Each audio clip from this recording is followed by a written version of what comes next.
Hello everyone, welcome to E for English. ನಾನು ನಂದದೀಪ. ಇದು 30 days English learning challenge. ಅದರ ಜೊತೆಗೆ ನಾವು 18th ಕ್ಲಾಸಲ್ಲಿ ಇದ್ದೀವಿ out of 30 days English learning challenge. ಇವತ್ತು ನಾವು ತುಂಬ ಇಂಪಾರ್ಟೆಂಟ್ ಆ್ಯಂಡ್ ಸ್ಪೆಷಲ್ ಕ್ಲಾಸಲ್ಲಿ ಇದ್ದೀವಿ. ಯಾವುದಂದ್ರೆ ರೆಸ್ಟೋರೆಂಟ್ ಇಂಗ್ಲಿಷ್. ಯಾಕೆ ಈ ಟಾಪಿಕ್ ಬರುತ್ತೆ ಸ್ಪೋಕನ್ ಇಂಗ್ಲೀಷಲ್ಲಿ? ಇತ್ತೀಚೆಗೆ ನಾವೆಲ್ಲ ಮನೇಲಿ ಅಡುಗೆ ಮಾಡ್ಕೊಂಡು ತಿನ್ನೋದೇ ಕಡಿಮೆ ಆಗಿಬಿಟ್ಟಿದೆ ಅಲ್ವಾ? ವೀಕೆಂಡ್ ಬಂದರೆ ಸಾಕು ಹೊರಗೆ ಹೋಗೋಣ, ಏನಾದರೂ ಸ್ಪೆಷಲ್ ಒಕೇಶನ್ ಬಂದರೆ ಸಾಕು ಹೊರಗೆ ಹೋಗೋಣ, ರೆಸ್ಟೋರೆಂಟ್ಗೆ ಹೋಗೋಣ, ಊಟ ಮಾಡೋಣ. So most of the time ಮನೇಲಿ ಅಡುಗೆ ಮಾಡೋದು ಕಡಿಮೆ ಆಗಿ ರೆಸ್ಟೋರೆಂಟಲ್ಲೇ ಊಟ ಮಾಡೋದು ಜಾಸ್ತಿ ಆಗಿಬಿಟ್ಟಿದೆ. ಸೊ ಎಲ್ಲರೂ ಎಲ್ಲ ಟೈಮಲ್ಲೂ ಮೋಸ್ಟ್ ಆಫ್ ದ ಟೈಮ್ ಎಲ್ಲರೂ ರೆಸ್ಟೋರೆಂಟ್ಗೆ ಹೋಗೋ ಕಾರಣಕ್ಕೆ ಅಲ್ಲಿ ಒಂದು ಒಳ್ಳೆ ರೆಸ್ಟೋರೆಂಟ್ಗೆ ಹೋದಾಗ ನಿಮ್ಗೂ ಅವ್ರು ಇವರು ಇಂಗ್ಲೀಷಲ್ಲಿ ಮಾತಾಡೋದು ನೋಡಿದಾಗ ನಮಗೂ ಇಂಗ್ಲೀಷಲ್ಲಿ ಮಾತಾಡಿ ಬರಬೇಕಿತ್ತು ಅನಿಸ್ಬಾರ್ದು. ಓಕೆ, ಸೊ ಅದೇ ವೇಟರ್, ಅಲ್ಲಿರುವಂತಹ ವೇಟರ್ಸ್ ಆಗಲಿ, ಸರ್ವಿಸ್ ಕೊಡೋರಂತಾರಾಗಲಿ, ಅವರೇ ಇಂಗ್ಲೀಷಲ್ಲಿ ಮಾತಾಡ್ತಿರ್ಬೇಕಾದ್ರೆ ನೀವು ಯಾಕೆ ಇಂಗ್ಲೀಷಲ್ಲಿ ಮಾತಾಡಬಾರ್ದು? ಎಲ್ಲ ಕ್ವಾಲಿಫಿಕೇಷನ್ಸ್ ಇಟ್ಕೊಂಡು ಒಂದೊಂದು ಡಿಗ್ರಿಯನ್ನು ಮಾಡಿಕೊಂಡು ಎರಡೇ ಡಿಗ್ರಿಯನ್ನು ಮಾಡಿಕೊಂಡು ನೀವು ಯಾಕೆ ಇಂಗ್ಲೀಷಲ್ಲಿ ಮಾತಾಡಬಾರ್ದು ಅಲ್ವಾ? ಸೊ ಅದೇ ಕಾರಣಕ್ಕೆ ಇವತ್ತಿನ ಒಂದು ಕ್ಲಾಸಲ್ಲಿ ನಾವು ರೆಸ್ಟೋರೆಂಟಲ್ಲಿ ಯಾವ ಥರ ನಾವು ಮಾತಾಡಬೇಕು, ಇಂಗ್ಲೀಷಲ್ಲಿ ಯಾವ ಥರ ಆರ್ಡರ್ ಮಾಡಬೇಕು, ಯಾವ ಥರ ಅವ್ರನ್ನ ಹೆಲ್ಪ್ ಕೇಳಬೇಕು, ಯಾವ ಥರ ಎಕ್ಸ್ಟ್ರಾ ತೊಗೊಂಡು ಬನ್ನಿ ಅಂತ ಹೇಳಬೇಕು, ಅಥವಾ ಏನೋ ಒಂದು ಡಿಸ್ಕಂಫರ್ಟ್ ಆದಾಗ, ಅನ್ಕಂಫರ್ಟೇಬಲ್ ಫೀಲ್ ಆದಾಗ ಅವ್ರಿಗೆ ಹೇಗೆ ಹೇಳಬೇಕು, ಎಲ್ಲವನ್ನು ಇವತ್ತಿನ ಕ್ಲಾಸಲ್ಲಿ ನಾನು ಹೇಳ್ಕೊಡ್ತೀನಿ. ಓಕೆ, ಅದಕ್ಕಿಂತ ಮುಂಚೆ ದಯವಿಟ್ಟು ಇ ಫಾರ್ ಇಂಗ್ಲೀಷ್ ಚಾನಲನ್ನು ಸಬ್ಸ್ಕ್ರೈಬ್ ಮಾಡ್ಕೊಳ್ಳಿ. ಆ್ಯಂಡ್ ಇ ಫಾರ್ ಇಂಗ್ಲೀಷ್ ಚಾನಲಲ್ಲಿ ಟೆಲಿಗ್ರಾಮ್ ಲಿಂಕ್ ಇದೆ, ಅಲ್ಲಿ ಹೋಗಿ ನೀವು ಟೆಲಿಗ್ರಾಮ್ ಲಿಂಕನ್ನು ಒತ್ತಿದ್ರೆ ನಿಮಗೆ ಸೀದಾ ಟೆಲಿಗ್ರಾಮ್ ಚಾನಲ್ಗೆ ಕರ್ಕೊಂಡು ಬರುತ್ತೆ. ಇವತ್ತು ಈ ಥರ ಕ್ಲಾಸಸ್ ಬರ್ತಿರೋದು, ಈ ಥರ PDF ಗಳು ಎಲ್ಲವೂ ನಿಮ್ಗೆ ಅಲ್ಲಿ ಶೇರ್ ಆಗುತ್ತೆ. Okay, don't forget to subscribe telegram channel also. Right, ಹಾಗಿದ್ರೆ ಇವತ್ತು ನಾವು ರೆಸ್ಟೋರೆಂಟಲ್ಲಿ ಯಾವ ಥರ ಇಂಗ್ಲೀಷನ್ನು ಹೇಳಬೇಕು, ಯಾವ ಥರ ಇಂಗ್ಲೀಷಲ್ಲಿ ಮಾತಾಡಬೇಕು, ಏನೇನು ಸೆಂಟೆನ್ಸನ್ನು ಅಲ್ಲಿ ಹೇಳಿದರೆ ಕರೆಕ್ಟು, ಯಾವ ತಪ್ಪು, ಇವತ್ತು ಕ್ಲಾಸಲ್ಲಿ ನೋಡೋಣ. ರೈಟ್, ತಡ ಮಾಡೋದು ಬೇಡ. ಹಾಗಿದ್ರೆ ಫಸ್ಟ್ ಪಾಯಿಂಟ್ ಬಂದುಬಿಟ್ಟು, ಹೋದ ತಕ್ಷಣ ಏನು ಮಾಡ್ತೀವಿ, ರೆಸ್ಟೋರೆಂಟ್ಗೆ ಹೋಗ್ತೀವಿ, ನೀಟಾಗಿ ಡ್ರೆಸ್ಅಪ್ ಆಗಿ ಫುಲ್ ಹೀರೋಯಿನ್ ಥರ ಡ್ರೆಸ್ಅಪ್ ಮಾಡ್ಕೊಂಡು ರೆಸ್ಟೋರೆಂಟ್ಗೆ ಹೋಗ್ತೀವಿ ಅಲ್ವಾ? ಹೋದ ತಕ್ಷಣ ಎಲ್ಲ ಟೇಬಲ್ಸು ಬುಕ್ ಆಗಿರುತ್ತೆ, ಮುಖ ನೋಡ್ಕೊಂಡು ನಿಂತ್ಕೊಳ್ತೀವಿ, ಹೆಂಗೆ ಕೇಳೋದು, ಏನು ಮಾಡೋದು ಅಂತ ಗೊತ್ತಿರಲ್ಲ. ಸೊ ಅವಾಗ ಏನು ಮಾಡ್ತೀರಾ? ಆಸ್ಕಿಂಗ್ ಫಾರ್ ಅ ಟೇಬಲ್ ಹೆಂಗೆ ಕೇಳಬೇಕು? ಒಂದು ಟೇಬಲ್ ಬೇಕು ನಮಗೆ, ಒಂದು 4 ಜನ ಇದ್ದೀವಿ, ಫ್ರೆಂಡ್ಸ್ ಇದ್ದೀವಿ, ಫ್ಯಾಮಿಲಿ ಇದ್ದೀವಿ, ಟೇಬಲ್ ಫ್ರೀ ಇದೆಯಾ, ಟೇಬಲ್ ಖಾಲಿ ಇದೆಯಾ, ಹೌದಾ? ಸೊ ವೀಕೆಂಡಲ್ಲಿ ಯಾವ ರೆಸ್ಟೋರೆಂಟ್ಗೆ ಹೋದ್ರೂ ಫುಲ್ ರಶ್ ಆಗಿರುತ್ತೆ, ಯಾವಾಗಲೂ ವೇಟಿಂಗ್ ಲೈನಲ್ಲಿರುತ್ತೆ, ರೈಟ್? ಸೊ ಯಾವ ಥರ ನೀವು ಟೇಬಲ್ ಫ್ರೀ ಇದೆಯಾ, ಟೇಬಲ್ ಖಾಲಿ ಇದೆಯಾ, ಎಷ್ಟೊತ್ತಿಗೆ ಖಾಲಿ ಆಗುತ್ತೆ, ಹೆಂಗೆ ಕೇಳ್ತೀರಾ? ನೋಡಿ, ಟೇಬಲ್ ಫಾರ್ 2 ಪ್ಲೀಸ್. ಅವ್ರು ಬಂದು ಕೇಳ್ತಾರೆ, ಎಷ್ಟು ಜನ ಇದ್ದೀರಾ ಸರ್, ಅಥವಾ how many of you people have come sir ಅಂತ ಕೇಳ್ತಾರೆ. ಎಷ್ಟು ಜನ ಬಂದಿದ್ದಾರಾ ಸರ್ ಅಂತ ಕೇಳಿದಾಗ, table for 2 please. Do you have a free table? Is there any table available now? ಈ ಥರ ಕೇಳಬೇಕಾಗತ್ತೆ. Can you arrange a table for us ಅಂತ ಕೇಳಬೇಕಾಗತ್ತೆ. ಓಕೆ, ಸೊ ಅದನ್ನು ಕೂಡ ನಾವು ಪೊಲೈಟ್ ಆಗಿ, ರೆಸ್ಪೆಕ್ಟ್ಫುಲ್ ಆಗಿ ಕೇಳಬೇಕಾಗತ್ತೆ. ನಾವು ನಮಗೆ ಟೈಮ್ ಇಲ್ಲ ಅಂತ ಹೇಳಿ ಇರಿಟೇಷನ್ ಮಾಡಿಕೊಂಡು ಅವ್ರ ಮೇಲೆ ಅದನ್ನು ಸಿಟ್ಟು ತರಿಸುವಂಥ ಅವಶ್ಯಕತೆ ಇರಲ್ಲ. ಓಕೆನಾ? ಸೊ ಟೇಬಲ್ ಫಾರ್ 2 ಪ್ಲೀಸ್ ಅಂತ ಕೇಳ್ಬೋದು. ಟೇಬಲ್ ಫಾರ್ 4 ಪ್ಲೀಸ್ ಅಂತ 4 ಜನ ಹೋಗಿದ್ರೆ 4 ಪ್ಲೀಸ್ ಅಂತ ಕೇಳ್ಬೋದು. ನೀವು ಇಬ್ಬರೇ ಹೋಗಿದ್ರೆ ಟೇಬಲ್ ಫಾರ್ 2 ಪ್ಲೀಸ್ ಅಂತ ಹೇಳ್ಬೋದು, ಅಥವಾ table for a family please ಅಂತ ಹೇಳ್ಬೋದು. So table for 2 please. Do you have a free table? Is there any table available now ಅಂತ ಕೇಳ್ಬೋದು. Can you arrange a table for us ಅಂತ ಕೇಳ್ಬೋದು, right? Yes. So table ಸಿಕ್ತು. Next ಏನು ಮಾಡ್ತೀರಾ? Asking for menu ಒಂದೊಂದು ಸಾರಿ ಅವರೇ ತಂದು ಕೊಡ್ತಾರೆ, ಅಥವಾ ತುಂಬ ರಶ್ ಇದ್ದರೆ ನಮ್ಮ ಕಡೆ ಹೊರಳು ನೋಡಲ್ಲ ಅವರು. ಸೊ ಸಮ್ ಟೈಮ್ಸ್ ನಾವೇ ಕೇಳಬೇಕಾಗತ್ತೆ, ನಮ್ಗೆ ಅರ್ಜೆಂಟ್ ಆಗಿರುತ್ತಲ್ಲ, ಊಟ ಮಾಡ್ಕೊಂಡು ಮನೆ ಸೇರ್ಕೊಳ್ಬೇಕಾಗಿರುತ್ತೆ, ತುಂಬ ಲೇಟಾಗಿ ಆಲ್ರೆಡಿ ಮನೆ ಬಿಟ್ಟಿರ್ತೀವಿ. ಸೊ ನಾವೇ ಮೆನುವನ್ನು ಕೇಳಬೇಕಾಗತ್ತೆ. ಸಮ್ಟೈಮ್ಸ್ ಅವಾಗ ಹೆಂಗೆ ಕೇಳ್ತೀವಿ? May I see the menu please? May I see the menu please? Can we get the menu ಅಂತ ಕೇಳ್ಬೋದು. Do you have a veg menu ಅಂತ ಕೇಳ್ಬೋದು. ಅಕಸ್ಮಾತ್ ಅವರು ನಾನ್ ವೆಜ್ ಏನಾದರೂ ಮೆನು ತಂದು ಕೊಟ್ಟರೆ, ಅಥವಾ ಎರಡು most of the times veg and non veg ಎರಡು ಕಡೆ ಇರುತ್ತೆ, ನಿಮಗೆ ಸಿಕ್ಕಿಲ್ಲಪ್ಪ ವೆಜ್ ಮೆನು ಅದರಲ್ಲಿ ಅಂದರೆ, do you have a veg menu or is it a only non veg restaurant ಅಂತ ಕೇಳುವಾಗ, do you have a veg menu ಅಥವಾ do you have a non veg menu ಅಂತ ಕೇಳ್ಬೋದು. Can we get the menu please ಅಂತ ಕೇಳ್ಬೋದು, right? So ನಾವು ಮೆನುವನ್ನು ಈ ಥರ ಕೇಳಬೇಕು, ರೈಟ್? ನೆಕ್ಸ್ಟ್ ಮೆನು ಸಿಕ್ಕ ಮೇಲೆ ಅದರಲ್ಲಿರುವಂಥ ಫುಡ್ಡನ್ನು ಸರ್ಚ್ ಮಾಡ್ತಾ ಇರ್ತೀವಿ. ಸೊ ಏನಂತ ಕೇಳ್ತೀವಿ? ನಿಮಗೆ ಯಾವುದೋ ಒಂದು ಡಿಶನ್ನು ನೋಡ್ತೀರಾ, ಏನೇನೋ ಯಾವುದ್ಯಾವುದೋ ಒಂದು ಕೊರಿಯನ್ ಲ್ಯಾಂಗ್ವೇಜಸಲ್ಲಿ, ಯಾವುದೋ ಥೈಲ್ಯಾಂಡ್ ಲ್ಯಾಂಗ್ವೇಜಸಲ್ಲಿ Thai dishes, Korean dishes, Chinese dishes ಹೆಸರನ್ನ ಬರೆದಿರ್ತಾರೆ. ನಿಮ್ಗೆ ಅರ್ಥ ಆಗಲ್ಲ ಅದರಲ್ಲಿ ಏನು ಹಾಕಿ ಮಾಡಿರ್ತಾರೆ, ರುಚಿ ಹೆಂಗಿರುತ್ತೆ, ಅಟ್ಲೀಸ್ಟ್ ಅದು ತಿನ್ನೋದಕ್ಕೆ ಲಾಯಕ್ ಆಗೋ ಥರ ಇರುತ್ತಾ ಅನ್ನೋದು ನೀವು ತಿಳ್ಕೊಬೇಕಾಗಿರುತ್ತೆ. ಓಕೆ, ದೊಡ್ಡ ರೆಸ್ಟೋರೆಂಟ್ಗೆ ಹೋದಾಗ ಅಲ್ಲಿ ಆ ಡಿಶಲ್ಲಿ ಏನೇನೆಲ್ಲ ಬಳಸಿರ್ತಾರೆ ಅನ್ನೋದು ಕೂಡ ಅಲ್ಲಿ ಕೆಳಗಡೆ ಮೆನ್ಷನ್ ಮಾಡಿರ್ತಾರೆ. ಸೊ ನಿಮಗೆ ಐಡಿಯಾ ಸಿಗಲಿಲ್ಲ ಅಂದರೆ ನೀವು ಕೇಳ್ಬೋದು, what is this dish made of? What is this dish made of? Dish ಅಂತ ಹೇಳ್ತೀವಿ. ಡಿಶ್ ಅಂದ್ರೆ ಏನು? ಯಾವುದೋ ಒಂದು ಡಿಶ್ ಅಂದರೆ ಒಂದು ಕರಿ ಆಗಿರ್ಬೋದು, ಅಥವಾ ಯಾವುದೋ ಒಂದು ಸ್ಟಾರ್ಟರ್ ಆಗಿರ್ಬೋದು, ಅಥವಾ ಯಾವುದೋ ಒಂದು ಸ್ಪೈಸಿ ಒಂದು ಸ್ನ್ಯಾಕ್ ಆಗಿರ್ಬೋದು. ಸೊ ಅದನ್ನು ಡಿಶ್ ಅಂತ ನಾವು ಕರಿತೀವಿ. ಒನ್ ಡಿಶ್, ಇಡೀ ಊಟಕ್ಕಲ್ಲ, ಡಿಶ್. ಒಂದು ಯಾವುದಾದ್ರೂ ಒಂದು ಡಿಶ್ ತಂದು ಕೊಡ್ತಾರಲ್ಲ ಅವರು, ಅದಕ್ಕೆ ಒಂದು ಐಟಮ್ಗೆ ಒಂದು ಡಿಶ್ ಅಂತ ಕರಿಬೋದು ನಾವು. So what is this dish made of? So ಇದನ್ನು ಹೇಗೆ ಮಾಡಿರ್ತಾರೆ, ಏನು ಯೂಸ್ ಮಾಡಿರ್ತಾರೆ ಇದರಲ್ಲಿ? ಗೋಬಿ ಯೂಸ್ ಮಾಡಿರ್ತಾರಾ, ಬೇಬಿ ಕಾರ್ನ್ ಯೂಸ್ ಮಾಡಿರ್ತೀರಾ, ಏನು ಯೂಸ್ ಮಾಡಿರ್ತೀರಿ, ಏನು ಯೂಸ್ ಮಾಡಿ ಇದನ್ನು ಮಾಡಿರ್ತೀರಿ ಅಂತ ಕೇಳುವಾಗ what is this dish made of ಅಂತ ಕೇಳ್ಬೋದು. ಈಸ್ ದಿಸ್ ಸ್ಪೈಸಿ ಆಗಿರುತ್ತಾ ಇದು? Is this less spicy? ಆಮೇಲೆ ಸ್ವಲ್ಪ ಕಡಿಮೆ ಖಾರ ಹಾಕಿ ಮಾಡ್ಬೋದಾ ಅಂತ ಕೇಳಕ್ಕೆ can you make it less, can you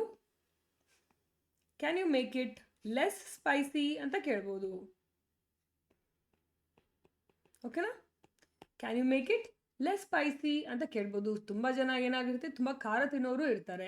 ಅವಾಗ can you make it spicy ಅಂತ ಕೇಳಿದ್ರು ಸಾಕು. ಅಥವಾ ಸ್ಪೈಸಿ ಆಲ್ರೆಡಿ ಇರುತ್ತೆ ಮ್ಯಾಮ್ ಅಂದಾಗ ಇನ್ನೂ ಸ್ಪೈಸಿ ಬೇಕು ನಿಮ್ಗೆ ಅಂದರೆ can you make it a little more spicy ಅಂತ ಕೇಳ್ಬೋದು. ಓಕೆನಾ? ಸೊ ಈ ಥರ ಫುಡ್ ಬಗ್ಗೆ, ಅದರಲ್ಲಿರುವಂತಹ ವೆರೈಟೀಸ್ ಏನು, ಅದರ ಹತ್ರ ಇರುವಂಥ ಡಿಶಲ್ಲಿ ಏನು ಎದರಲ್ಲಿ ಮಾಡಿರ್ತಾರೆ, ಈ ಥರ ಕೇಳಬೇಕಂದ್ರೆ ನೀವು ಹೀಗೆ ಕೇಳ್ಬೋದು. Is this sweet or salty? Spicy ಇದೆಯಾ ಅಂತ ಹೆಂಗೆ ಕೇಳ್ತೀರಾ ಆ ಥರ. ಸ್ವೀಟ್ ಇದೆಯಾ, ಸಾಲ್ಟಿ ಇರುತ್ತಾ, ಸ್ವೀಟಾ, ಏನಿದು, ಏನು ಡಿಶ್ ಇದು, ಯಾವ ಥರ ಇರುತ್ತೆ ಟೇಸ್ಟ್ ಹೇಳಿ ಅಂತ ಹೇಳುವಾಗ is this sweet or salty ಅಂತ ಕೇಳ್ಬೋದು. ಕೇಳೋದ್ರಲ್ಲಿ ಏನೂ ಮುಜುಗರ ಇಲ್ಲ. ಎಲ್ಲಾನು ಜಗತ್ತಲ್ಲಿರುವಂತಹ ಎಲ್ಲ ಜ್ಞಾನನೂ ನಮ್ಗೆ ಇರಬೇಕು ಅನ್ನೋಂಥ ರೂಲ್ಸ್ ಎಲ್ಲೂ ಇಲ್ಲ. ಓಕೆ? ಗೊತ್ತಿಲ್ಲದೆ ಇರೋದನ್ನು ಕೇಳಿ ತಿಳ್ಕೊಳ್ಳೋಕ್ಕೆ ಯಾವುದೇ ಮುಜುಗರ ಬೇಡ. ಓಕೆ? ಸಾಯೋವರೆಗೂ ಒಂದಲ್ಲ ಒಂದನ್ನು ನಾವು ಏನಾದರೂ ಕಲಿತಾನೇ ಇರ್ತೀವಿ, ಕಲಿತಾನೇ ಇರಬೇಕು ಕೂಡ. ಇಲ್ಲ ಅಂದರೆ ನಮಗೆ ಮೆಮರಿ ಲಾಸ್ ಆಗೋಕ್ಕೆ ಸ್ಟಾರ್ಟ್ ಆಗುತ್ತೆ. ಸೊ ಏನಾದರೂ ಒಂದು ಹೊಸದನ್ನು ನೀವು ಕಲಿತಾ ಇರದೇ ಇದ್ದರೆ ಆಫ್ಟರ್ 60 ಅರಳು ಮರಳು ಅಂತಾರಲ್ಲ, ಎಲ್ರಿಗೂ ಅರಳು ಮರಳಾಗಲ್ಲ. ಯಾರು ಕಲಿಯೋದನ್ನು ಸ್ಟಾಪ್ ಮಾಡಿರ್ತಾರೆ, ಫುಲ್ ಸ್ಟ್ಯಾಗ್ನೆಂಟ್ ಆಗಿರ್ತಾರೆ, ಒಂದು ಪಾಯಿಂಟಿಗೆ ಬಂದು ನಮಗೆ ಬಿಡಪ್ಪ ಅಂತ ಬಿಟ್ಟಿರ್ತಾರೆ, ಅವ್ರಿಗಷ್ಟೇ ಅರಳು ಮರಳಾಗೋದು. ಇಲ್ಲದೆ ಹೋದರೆ ನೀವು ಸಾಯೋವರೆಗೂ ಹೊಸ ಥಿಂಗ್ಸ್ನ ಕಲಿತ್ರೆ ನಿಮ್ಮ ಮೆಮ್ರಿ ಶಾರ್ಪೇ ಇರುತ್ತೆ, ನಿಮ್ಗೆ ಎಲ್ಲರೂ ನೆನಪಿರ್ತಾರೆ. ನಿಮ್ಮ ಮೊಮ್ಮಕ್ಕಳು, ಮರಿ ಮೊಮ್ಮಕ್ಕಳು, ಗಿರಿ ಮೊಮ್ಮಕ್ಕಳು ಎಲ್ಲರೂ ನೆನಪಿರ್ತಾರೆ. ಓಕೆನಾ? ರೈಟ್. ಸೊ ಕಲಿತಾನೇ ಇರಬೇಕಾಗುತ್ತೆ. ನೆಕ್ಸ್ಟ್, ಯಾವುದು ಡಿಶ್ ಡಿಸೈಡ್ ಆದಮೇಲೆ, ಸೆಲೆಕ್ಟ್ ಆದಮೇಲೆ ಏನಂತ ಹೇಳ್ತೀರಾ? ಆರ್ಡರ್ ಮಾಡಬೇಕು. ಏನಂತ ಆರ್ಡರ್ ಮಾಡ್ತೀರಾ? I will have masala dosa. ಬ್ರೇಕ್ಫಾಸ್ಟ್ಗೆ ಹೋಗಿದ್ರೆ, ಈವ್ನಿಂಗ್ ಸ್ನ್ಯಾಕ್ ಹೋಗಿದ್ರೆ I will have masala dosa ma'am. ಏನು ತೊಗೊಳ್ತೀರಾ ಮ್ಯಾಮ್ ಅಂತ ಕೇಳಿದ್ರೆ ಹೇಳ್ತೀರಾ I will have masala dosa. We would like 2 plates of fried rice. Please bring 1 coffee and 1 tea. Please bring 1 coffee and 1 tea. Please bring by 2 coffee. Please bring by 2 tea. Okay? Bring ಅಂತ ಹೇಳ್ತೀವಿ. We would like to have 2 coffees. We would like to have coffee. Coffee ಅಂತ ಕೂಡ ಹೇಳ್ಬೋದು. We would like to have 2 cup of coffee. ಕಾಣಿಸ್ತಾ ಇದೆಯಾ? We would like to have 2 cup of coffee ಅಂತ ಹೇಳ್ಬೋದು. I will have a cup of coffee. ಹಾಂ ma'am ಹೇಳಿ, order ಹೇಳಿ ಅಂದರೆ I will have a cup of coffee. Most of the time ಅಂತ ಏನು ಹೇಳ್ತೀವಿ ನಾವು, ಅವ್ರಿಗೂ ಕೇಳೋಕೆ ಪೇಷನ್ಸ್ ಇರಲ್ಲ, ನಮಗೂ ಹೇಳೋಕೆ ಪೇಷನ್ಸ್ ಇರಲ್ಲ. 1 ಕಪ್ ಕಾಫಿ ಅಷ್ಟೇ ನಾವು ಹೇಳೋದು.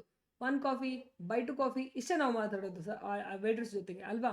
So most of the times ಏನಾಗುತ್ತೆ, ದೊಡ್ಡ ರೆಸ್ಟೋರೆಂಟ್ಸ್ಗೆ ಹೋದಾಗ ಅಲ್ಲಿ ಸ್ವಲ್ಪ ಎಟಿಕ್ವೆಟ್ಸ್ ಇರುತ್ತೆ. ನೀವು ನೀಟಾಗಿ ಮಾತಾಡಬೇಕಾಗುತ್ತೆ. ಸುಮ್ಮನೆ ಏನೋ ಬ್ಲಂಟಾಗಿ ಹೇಳ್ಬರೋದಿರಲ್ಲ. ಐ ಹ್ಯಾವ್ ದೋಸೆ ಅಂತ ಹೇಳ್ತಾರೆ. ಅಂದರೆ ಒಂದು ಕ್ಲಾಸ್ ಲೆವೆಲ್ ಇಂಗ್ಲೀಷಲ್ಲಿ ಇದೇ ಥರ ಹೇಳ್ತಾರೆ. I have dosa, I have a cup of tea ಅಂತ ಹೇಳ್ತಾರೆ. ಅವ್ರು ನಮ್ಮ ಥರ 1 ಟೀ ಬೈ 2 ಟೀ ಅಂತ ಹೇಳಲ್ಲ, I have a cup of tea ಅಂತಾರೆ. ಓಕೆನಾ? ಸೊ ಇದನ್ನು ಪೊಲೈಟಾಗಿ, ನೀಟಾಗಿ, ಆ್ಯಕ್ಚುಲಾಗಿ ಎಥಿಕಲಿ ಹೇಳಬೇಕಾದ್ರೆ ಹಿಂಗೇನೆ ಹೇಳಬೇಕು ಆರ್ಡರ್ ಮಾಡುವಾಗ ಹೋಟೆಲಲ್ಲಿ. This are restaurant etiquettes. ಇದೇ ಥರನೇ ಹೇಳಬೇಕಾಗುತ್ತೆ ಇಂಗ್ಲೀಷಲ್ಲಿ ಹೇಳಿದರೆ. ಓಕೆನಾ? ಎಸ್. ನೆಕ್ಸ್ಟ್, ಕೊಟ್ಟಿರುವಂತಹ ಡಿಶಲ್ಲಿ, ಕಾಫಿಯಲ್ಲಿ, ಟೀಯಲ್ಲಿ ಸಕ್ಕರೆ ಕಮ್ಮಿ ಇದ್ದರೆ, ಜಾಸ್ತಿ ಇದ್ದರೆ, ಸ್ಪೈಸ್ ಕಮ್ಮಿ ಇದ್ದರೆ, ಜಾಸ್ತಿ ಇದ್ದರೆ ಅದನ್ನು ಕೂಡ ನೀವು ಹೇಳ್ಬೋದು. Less spicy please. Okay? So spicy ಇದೆ ಅಂತೀರಾ, ಅಷ್ಟೊಂದು ಸ್ಪೈಸಿ ಬೇಡ, ನಂಗೆ ಅದೇ ಡಿಶ್ ಬೇಕು, but less spicy please, less salty please, less sweet please ಅಂತ ಹೇಳ್ಬೋದು. ಅಥವಾ ಮೋರ್ ಸ್ಪೈಸ್ ಪ್ಲೀಸ್ ಅಂತ ಹೇಳ್ಬೋದು. No onion please. ಆನಿಯನನ್ನು ತುಂಬ ಜನ ತಿನ್ನಲ್ಲ. No onion please, no garlic please, no oil please ಅಂತ ಹೇಳ್ತಾರೆ. And extra chutney please, extra roti please, extra dal please, ಈ ಥರ ಹೇಳ್ಬೋದು. ನೀವು ಏನೇ ಎಕ್ಸ್ಟ್ರಾ ಬಿದ್ರೂ ಒಂದು ಪ್ಲೀಸನ್ನು ಅದರಲ್ಲಿ ಆ್ಯಡ್ ಮಾಡೋದು ಎಟಿಕ್ವೇಟ್ ಆಗುತ್ತೆ, ರೆಸ್ಟೋರೆಂಟ್ ಎಟಿಕ್ವೇಟ್ ಆಗುತ್ತೆ. ಒಂದು ರೀತಿ ಅಂತ ಇರುತ್ತೆ ರೆಸ್ಟೋರೆಂಟಲ್ಲೂ ಮಾತಾಡೋಕ್ಕೆ. ಸೊ ಲೆಸ್ ಸ್ಪೈಸಿ ಅಂತ ಅಷ್ಟೇ ಹೇಳುವಲ್ಲ, less spicy please, extra chutney please ಅಂತ ಕೇಳಬೇಕಾಗುತ್ತೆ. ಪ್ಲೀಸ್ ಅಂತ ಅಂದೇ ಹೋದರೆ ಏನಾಗುತ್ತೆ, ಅದು ಯಾರ್ದು ಏನು ಖರ್ಚಾಗಲ್ಲ ಅಲ್ಲಿ. ಪ್ಲೀಸ್ ಅಂತ ಹೇಳೋದ್ರಿಂದ ನಿಮ್ಮ ವ್ಯಕ್ತಿತ್ವ ಅಲ್ಲಿ ತೋರಿಸುತ್ತೆ. ನೀವು ವ್ಯಕ್ತಿಯಾಗಿ ಯಾವ ಥರ ಅನ್ನೋದು ಎದುರಿಗಿರೋರಿಗೆ ಗೊತ್ತಾಗುತ್ತೆ ಅಷ್ಟೇ. Okay, so please, thank you ಅನ್ನೋವೆಲ್ಲ ನಮ್ಮ ಲೈಫಲ್ಲಿ ಇರಬೇಕು. ಇದ್ರೇ ಅದೊಂದು ಸಿವಿಲೈಸ್ಡ್ ಹ್ಯೂಮನ್ ಬೀಯಿಂಗ್ ಅಂತ ಹೇಳಿ ಅವ್ರಿಗೆ ಕರಿತೀವಿ. Okay, right. Talking to the waiter politely. So waiter ಜೊತೆಗೆ ಪೊಲೈಟ್ ಆಗಿ ಹೇಗೆ ಮಾತಾಡಬೇಕು? ಎಕ್ಸ್ಕ್ಯೂಸ್ ಮೀ ಅಂತ ಕರಿಬೇಕು. ಹಲೋ ವೇಟರ್ ಅಂತ ಕರೆಯೋಂಗಿಲ್ಲ, ಎಕ್ಸ್ಕ್ಯೂಸ್ ಮೀ ಅಂತ ಕರಿಬೇಕು. And could you help us? One moment please. ಅವ್ರು ಹೇಳ್ತಾರೆ ಆರ್ಡರ್ ತಗೊಳ್ಳಿ ಮ್ಯಾಮ್ ಅಂತ ಕೇಳಿದಾಗ ಒನ್ ಮೂಮೆಂಟ್ ಪ್ಲೀಸ್, ನೋಡ್ತಾ ಇದ್ದೀನಿ, ಇರಿ ನೋಡ್ತಾ ಇದ್ದೀನಿ ಅನ್ನೋಂಗಿಲ್ಲ. One moment please, could you help us, ನನಗೆ ಗೊತ್ತಾಗ್ತಿಲ್ಲ ಈ ಡಿಶ್ ಏನಂತ, so could you help us ಅಂತ ಹೇಳ್ಬೋದು. ಸೊ ಎಕ್ಸ್ಕ್ಯೂಸ್ ಮೀ ಅಂತ ಹೇಳ್ಬೋದು, ರೈಟ್. ಇಫ್ ಎಟ್ ಆಲ್ ನಿಮ್ಗೇನಾದರೂ ಕಂಪ್ಲೇಂಟ್ ಇದ್ದರೆ, ಅವ್ರು ಕೊಟ್ಟಿರುವಂತಹ ಮಸಾಲ ದೋಸೆ ಹೋಗಿದ್ರೆ, ಕೊಟ್ಟಿರುವಂಥ ಡಿಶ್ ಸಾಲ್ಟಿ ಆಗಿದ್ರೆ ಅಥವಾ ತುಂಬ ಆಯಿಲ್ ಇದ್ದರೆ, ಅದು ನಿಮಗೆ ತಿನ್ನೋಕ್ಕೆ ಯೋಗ್ಯ ಇಲ್ಲ ಅನಿಸಿದ್ರೆ, ದುಡ್ಡು ಕೊಟ್ಟಿರ್ತೀರ, obviously you can demand the right food there. So ಅವ್ರು ಕೊಟ್ಟಿದ್ದನ್ನೇ ತಿಂದು ಎದ್ದು ಬರಬೇಕಂತ ಯಾವ ರೂಲ್ಸ್ನೂ ಇಲ್ಲ. ಅಲ್ಲೂ ಅವರು ಬಿಸ್ನೆಸ್ ಮಾಡ್ತಾ ಇದ್ದಾರೆ, ನಾವು ಹೊಟ್ಟೆ ತುಂಬಿಸ್ಕೊಳಕ್ಕೆ ಹೋಗಿರ್ತೀವಿ. ಸೊ ನಿಮಗೆ ಆ ಥರ ಕಂಪ್ಲೇಂಟ್ಸ್ ಇದ್ದರೆ ಕಂಪ್ಲೇಂಟ್ ಮಾಡಬಾರ್ದು, ಸ್ವೀಟಾಗೇ ಇರಬೇಕು ಅಂತ ಏನೂ ರೂಲ್ಸ್ ಇಲ್ಲ. ಯು ಕ್ಯಾನ್ ಸೇ ಪೊಲೈಟ್ಲಿ, ನೋಡಿ ಈ ಥರ ಇದೆ, ಚೇಂಜ್ ಮಾಡಿಕೊಡಿ ಅಂತ ಹೇಳ್ಬೋದು. So sorry this is cold, so please change it. Sorry this is cold, please change it ಅಂತ ಹೇಳ್ಬೋದು. I think this is not what I order. Sometimes ಏನಾಗುತ್ತೆ, ಬೇರೆ ಟೇಬಲ್ಗಿರೋದು ಆರ್ಡರ್ ನಿಮಗೆ ಕನ್ಫ್ಯೂಸ್ ಆಗಿ, ರಶ್ ಇರೋದ್ರಿಂದ ವೇಟರ್ಸ್ ಕನ್ಫ್ಯೂಸ್ ಆಗಿ ನಿಮ್ಮ ಟೇಬಲ್ ತಂದು ಕೊಟ್ಟಿರ್ತಾರೆ. ಆವಾಗ ಸುಮ್ಮನೆ ಕೊಟ್ಟಿದ್ದಾರೆ ಅಂತ ಹೇಳಿ ತಿನ್ನೋದು ಕರೆಕ್ಟ್ ಅಲ್ಲ. So this is not my order. I think this is not what I ordered. This is not I think this is not what I ordered. ನನಗನ್ಸುತ್ತೆ ಇದು ನಾನು ಆರ್ಡರ್ ಮಾಡಿದ್ದು ಅಲ್ಲ, ಸೊ ಇದು ಬೇರೆ ಟೇಬಲ್ದಿರಬೇಕು. ಸೊ ಪ್ಲೀಸ್ ಚೆಕ್ ದಿಸ್ ಅಂತ ಹೇಳ್ಬೋದು. Can you please change this? ನನಗೆ ಇದು ಇಷ್ಟ ಆಗ್ತಿಲ್ಲ, ತುಂಬ ಆಯಿಲ್ ಹಾಕಿದ್ದೀರಾ, ತುಂಬ ಸ್ಪೈಸ್ ಆಗಿದೆ, so can you please change this ಅಂತ ಹೇಳಿ ಕೇಳ್ಬೋದು. ಹಾಗಂತ ಜಗಳಕ್ಕೆ ಇಳಿಯೋದಲ್ಲ.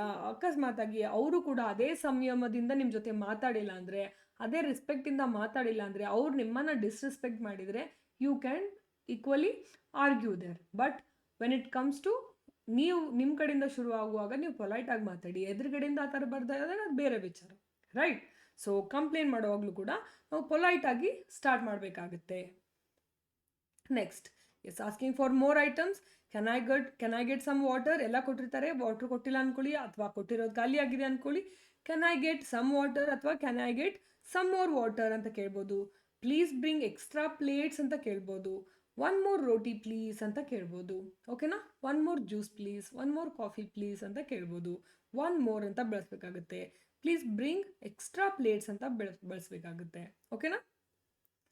ರೈಟ್. ನಾವು ಊಟ ಆಯಿತು, ಎಲ್ಲ ಕಾಫಿ ಆಯಿತು, ಜ್ಯೂಸ್ ಆಯಿತು, ಶರ್ಬತ್ ಎಲ್ಲ ಆಯಿತು, ರೈಟ್. ಈಗ ಬಿಲ್ ಬರ್ತಾ ಇದೆ. ಸೊ ಹೆಂಗೆ ಹೇಳ್ತೀವಿ? ಅವರು ನೀವು ತಿಂದ್ರಿ, ಕೂತ್ಕೊಂಡ್ರಿ, ಇನ್ನೂ ಕೊಡಲೇ ಇಲ್ಲ, ರಶ್ ಇದೆ, ಅವರು ಕೂಡ ಬ್ಯುಸಿ ಆದರು, ವೇಟ್ರಸ್ಸು ಬಂದು ನಿಮ್ಗೆ ಬಿಲ್ ಕೊಡಲಿಲ್ಲ.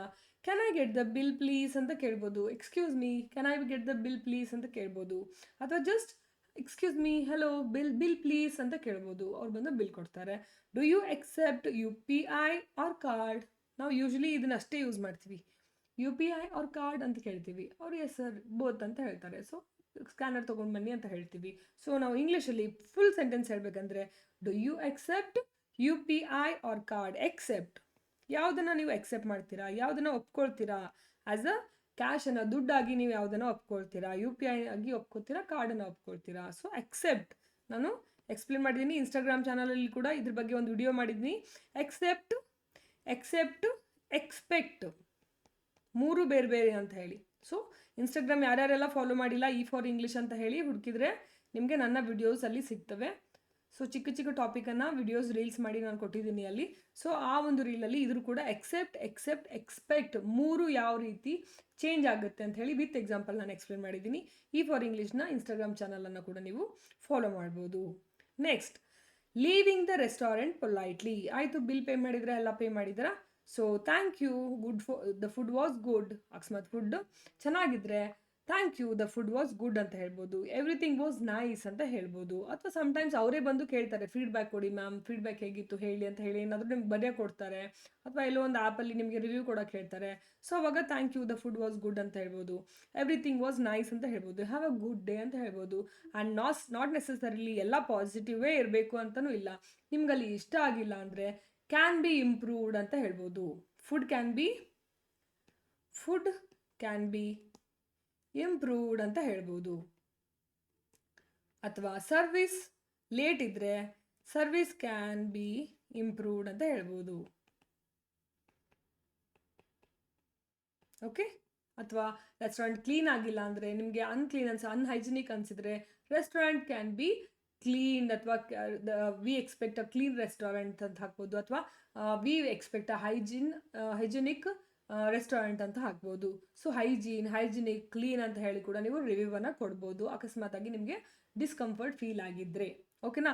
ಸೊ ಇಷ್ಟು ನಾವು ರೆಸ್ಟೋರೆಂಟ್ಗೆ ಎಂಟ್ರ್ ಆದಾಗಿಂದ ನಾವು ಟೇಬಲ್ ಕೇಳೋದ್ರಿಂದ, ಫುಡ್ ಮೆನುವನ್ನು ಕೇಳೋದ್ರಿಂದ, ಫುಡ್ ಆರ್ಡ್ರನ್ನು ಮಾಡೋದ್ರಿಂದ ಹಿಡಿದು ಸೊ ಎಕ್ಸ್ಟ್ರಾ ಏನು ಬೇಕು ಕೇಳ್ಬೋದು, ವೇಟರ್ಗೆ ಏನಂತ ಹೇಳ್ಬೋದು, ಹೇಗೆ ಪೊಲೈಟಾಗಿ ಹೇಳ್ಬೋದು, ಅಥವಾ ನಿಮಗೆ ಕಂಪ್ಲೇಂಟ್ಸ್ ಇದ್ದರೆ ಯಾವ ಥರ ಪೊಲೈಟಾಗಿ ಮಾತಾಡ್ಬೋದು ಅಂತ ಹೇಳಿ ಇವತ್ತಿನ ಕ್ಲಾಸಲ್ಲಿ ಕಂಪ್ಲೀಟಾಗಿ ರೆಸ್ಟೋರೆಂಟ್ ಇಂಗ್ಲೀಷನ್ನು ನಾನು ಹೇಳ್ಕೊಟ್ಟಿದ್ದೀನಿ. ಓಕೆ, ಕ್ಲಾಸ್ ಇಷ್ಟ ಆಗಿದ್ದರೆ ದಯವಿಟ್ಟು ಇಷ್ಟ ಆಯಿತು ಅಂತ ಹೇಳಿ ಕಮೆಂಟ್ ಮಾಡಿ. ನಿಮಗೆ ಮತ್ತೆ ಬೇರೆ ಯಾವುದಾದ್ರೂ ಟಾಪಿಕ್ ಮೇಲೆ ಕ್ಲಾಸಸ್ ಬೇಕು ಅಂತ ಅನಿಸ್ತಾ ಇದ್ದರೆ ಕಮೆಂಟ್ ಸೆಕ್ಷನಲ್ಲಿ ತಿಳಿಸಿ, ನಾ ಆ ಟಾಪಿಕ್ ಮೇಲೆ ಕ್ಲಾಸಸನ್ನು ತೊಗೊಂಡು ಬರ್ತೀನಿ. ಆ್ಯಂಡ್ ಈ 30 ಡೇಸ್ ಸ್ಪೋಕನ್ ಇಂಗ್ಲೀಷ್ ಕ್ಲಾಸ್ ನಡೀತಾನೆ ಇರ್ತದೆ 30 ಡೇಸ್ ಕ್ಲಾಸ್ ಆಗೋವರೆಗೂ. ಅದಾದಮೇಲೆ ಅದ್ರ ಜೊತೆಗೆ ನಿಮಗೆ ಬೇರೆ ಯಾವುದಾದ್ರೂ ಕ್ಲಾಸಸ್ ಬೇಕು ಅಂದರೆ E4 ಇಂಗ್ಲೀಷ್ ಚಾನಲನ್ನು ಸಬ್ಸ್ಕ್ರೈಬ್ ಮಾಡಿಕೊಂಡು ಈ ವಿಡಿಯೋದಲ್ಲಿ ಬಂದು ಕಮೆಂಟ್ ಮಾಡಿ, ನನಗೆ ಈ ಕ್ಲಾಸಸ್ ಈ ಟಾಪಿಕ್ ಮೇಲೆ ಮಾಡಿಕೊಡಿ, ಈ ಥರ ನನಗಿದು ಅರ್ಥ ಆಗ್ತಿಲ್ಲ, ಇದ್ರ ಮೇಲೆ ಟಾಪಿಕ್ ಮಾಡಿಕೊಡಿ ಅಂತ ಹೇಳಿದ್ರೆ ಡೆಫಿನೆಟ್ ಆಗಿ ನಾ ಆ ವಿಡಿಯೋನ ಮಾಡ್ತೀನಿ. ಓಕೆನಾ? ಎಸ್. ಸೊ ಇದು ಹೆಲ್ಪ್ ಆಗಿದೆ ಅನ್ಕೋತೀನಿ. ನೆಕ್ಸ್ಟ್ ಟೈಮ್ ರೆಸ್ಟೋರೆಂಟ್ಗೆ ಹೋದಾಗ ಇದನ್ನು ನೀವು ಬಳಸ್ತೀರಾ ಅಂತ ಅನ್ಕೊತೀನಿ. And thank you so much for watching. Next ಕ್ಲಾಸಲ್ಲಿ ಮತ್ತೆ ಸಿಗ್ತೀನಿ.